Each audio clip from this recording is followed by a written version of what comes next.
Hello বন্ধুরা, তো আমি আজকে বানাবো মসুর ডাল দিয়ে লাউয়ের ডোকা না সরি মিষ্টি কুমড়ো ডোকা দিয়ে ডাল করব।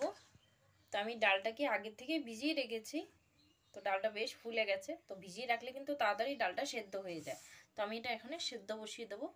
তো ডালটা আমি বসিয়ে দিলাম, দিয়ে দিচ্ছি নুন, দিচ্ছি সামান্য একটু চিনি, দিচ্ছি সামান্য একটু তেল, তাহলে তাড়াতাড়ি সেদ্ধ হয়ে যাবে। ডালটা কিন্তু সেদ্ধ হয়ে গেছে। তো এবার আমি লঙ্কা আর ডাঁটাগুলো দিয়ে দেবো। দিয়ে দিচ্ছি লঙ্কা। তো আমি পাকা লঙ্কাটাই বেশি দিলাম, কারণ কাঁচা লঙ্কা দিলে ডোকার সাথে চেনা যাবে না আর ঝাল হয়ে যাবে, যে মুখে পড়লে ঝাল লাগবে বেশি, তাই পাকা লঙ্কাটাই দিলাম। তো ডাঁটাটা সেদ্ধ হয়ে গেলে তারপর আমি দেব হলুদ। তো আমি এবারে দিয়ে দিচ্ছি হলুদ, যেটুকু লাগবে পরিমাণ মতো।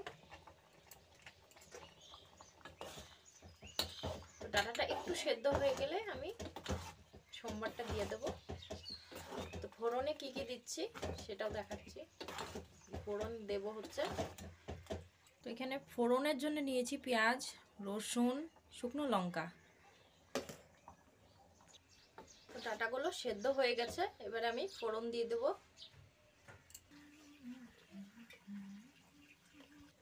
তেল গরম হয়ে গেছে, দিয়ে দিচ্ছি শুকনো লঙ্কা।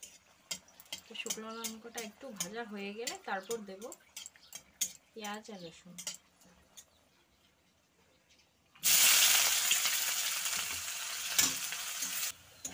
পেঁয়াজটা ভাজাভাজি হয়ে গেছে, লাল লাল হয়ে গেল। এবারে আমি দিয়ে দিচ্ছি ডালটা, দিয়ে দেবো।